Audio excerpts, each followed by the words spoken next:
Welcome to Inside Communications. I'm your host, Mike Bako. The rain continues to fall here on the East Coast. It's not the rain from Hurricane Irene, but that is our focus today on Inside Communications as we go inside the campaign by the state of North Carolina, not only to inform its citizens about the impending danger of the hurricane, but also to let them know that they are open for business after Hurricane Irene. Our guest today, Lynn Minges on Inside Communications.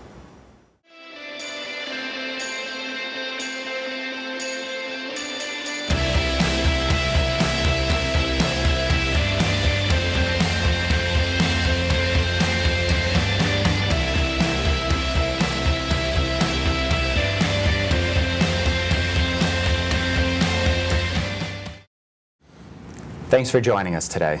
Thank you, Mike. Glad to be here. So we're recording this in the aftermath of Hurricane Irene. Let's get right to it. How has North Carolina fared? Well, obviously, Hurricane Irene was a huge storm, and it made landfall in North Carolina recently, but fortunately we were mostly spared. We did have some damage, mainly inland from flooding, but our beaches are wide open for business, and we look forward to greeting folks back. And it's not just about coming back for the summertime or Labor Day, which we just passed. There's an effort now to get the word out that it's safe to come for the fall, for the winter, that there are other things to do there as well. That's true, Mike. You know, when folks see the images that many of us all saw from on the national news in the aftermath of Hurricane Irene, it makes folks wonder if things are okay. And so we've been very focused on trying to get folks back to North Carolina, reassuring them that we're wide open for business and look forward to greeting visitors back. And 2010 was a banner year in many respects. 98 out of 100 counties saw increases in tourism. Some even saw double-digit gains. So how important is it to get that word out that you want to build on 2010 into 2011 and certainly beyond? Well, tourism is pretty big business in North Carolina. It's about a $17 billion industry. Folks from all over the United States and all over the world even choose to come to North Carolina.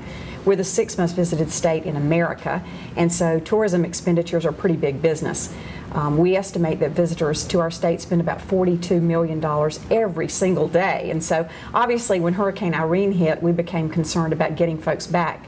The coastal communities alone, in those communities, visitors spend about $7 million a day, every single day. And so we really ramped up our efforts to try to assure folks that the beaches are open. But as you mentioned earlier, it's also not just about the beaches, it's about all of our entire state. There are 100 counties in North Carolina, and they're all open and ready for visitors. So millions of dollars involved on a daily basis. Let's go back a few weeks to Hurricane Irene.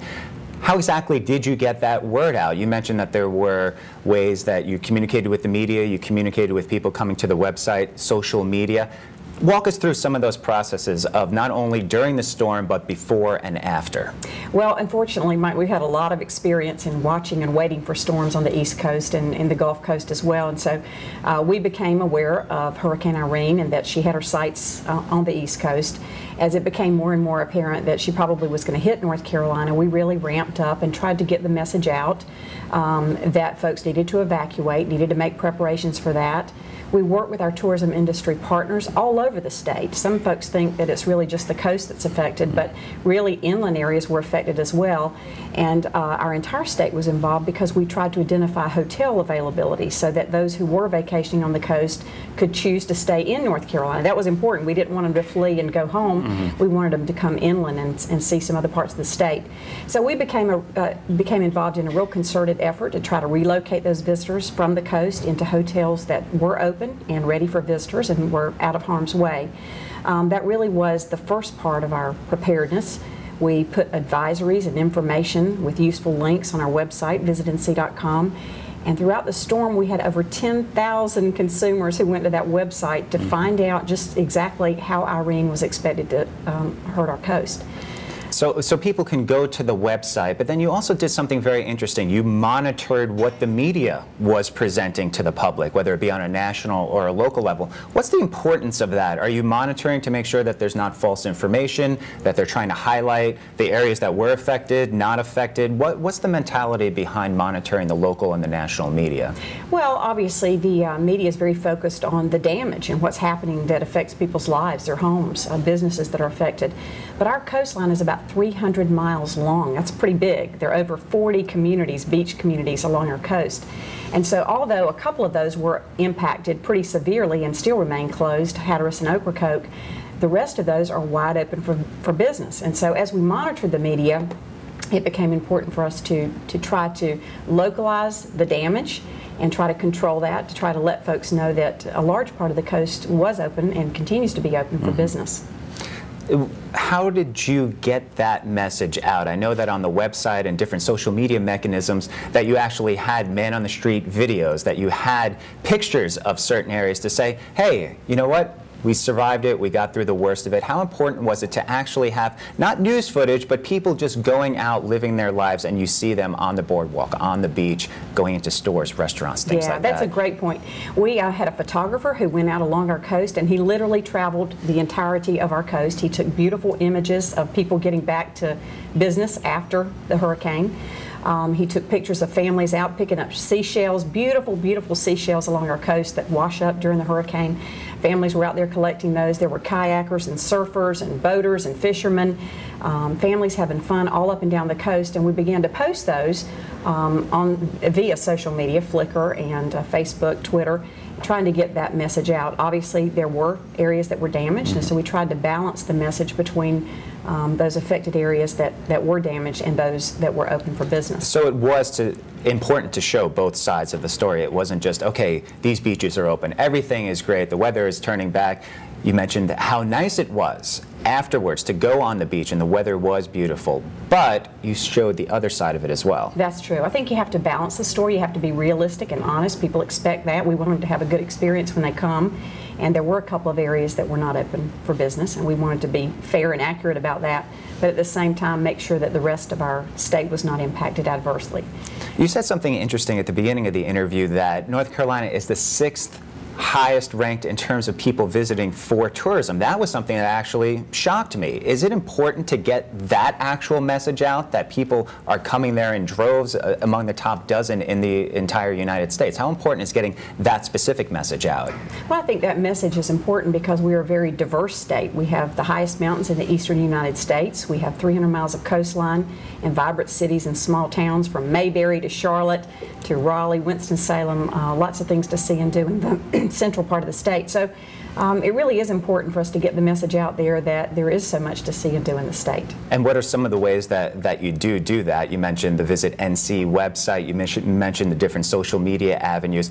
How heavily do you advertise in other states, print, TV, radio? Where does that play in? We do all of those things. We have a very focused consumer advertising effort. We know that most of our visitors come from the East Coast, 10 states east of the Mississippi River.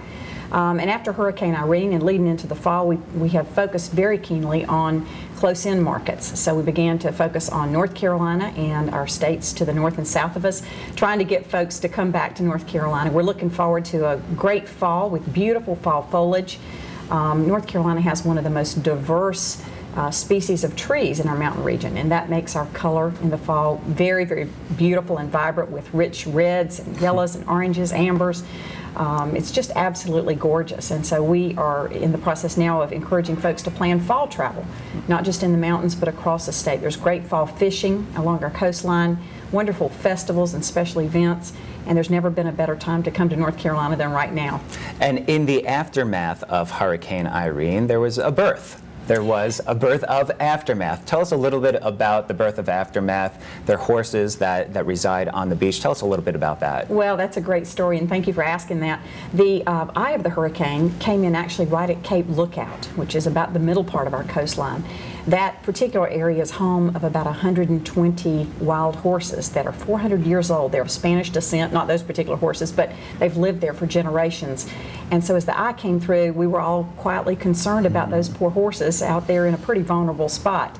But after the hurricane passed, folks went out and did a head count, horse count, and were able to account for all of those, except they discovered that there was a brand new foal that was born. That baby boy was named Aftermath. He had to be named an A because his mother's name, Anastasia, started with an A. And so he's one of our new horses on Shackleford Banks. I was there myself and saw those horses this weekend, and they're absolutely gorgeous. Great feel-good story. Other states, what can they learn from North Carolina? Certainly a leader in terms of crisis communication, dealing with hurricanes and natural disasters. What can other states learn from what you've done? Well, I think you have to plan and prepare when you're going to handle a disaster well. So a lot of time and planning goes into preparing well and being on guard for that. We work very closely with our industry partners, tourism partners, business owners around the state. We've worked very much hand in glove. And we've also worked with the North Carolina Association of Broadcasters and the Press Foundation, who have stepped up to help us get the word out through various media outlets this week. They've been especially generous in allowing us to do on-air radio interviews, television interviews. They've also put some advertising for free, not charged us for that. We don't have a whole lot of money to spend on these kinds of things. And so that, I think, that has been the key to our success, is partnerships, bringing people together around a common cause. And that's getting North Carolinians back to work and getting businesses back open. And how has that been going? Do you find that the businesses are back and running? Do you find that people are going back to work? How is life back in North Carolina? Well, I think it's been great. And most of those businesses worked very, very hard to get their doors back open so that they could greet visitors. There are about 40,000 businesses in North Carolina that benefit from that visitor spending. And so obviously pre-Labor Day and into the early weeks of the fall are pretty important seasons for us. They've worked very hard, and almost all of our areas are open for business. They've done an exceptional job. There are still a couple of remaining areas that aren't open, but most of those businesses are open. And they said they had a great Labor Day, and so many of those reported that they were up even over last year. So I think the messaging worked. People heeded the call, and they came back to North Carolina for the Labor Day weekend, and we hope that trend continues into the fall. Let's end on one of those trends we mentioned at the beginning, 2010, really a banner year. What lessons can you learn from 2010 to move things forward? Well, North Carolina is a wonderful state. There's just so much to see and do. We have great diversity in the state, but we're a pretty affordable destination. People who want to travel on a budget can literally find all kinds of things to see and do there. They don't have to travel far, and they don't have to spend a lot of money. We're a state known for rest and relaxation and outdoor activities, and that is abundant this fall. Folks can go camping and hiking, kayaking, fishing, lots of things to see and do, and they can do that on a budget. So we think we'll continue to do well going into 2011 and beyond, simply because there is so much to see and do, so much diversity, and it's a very affordable destination.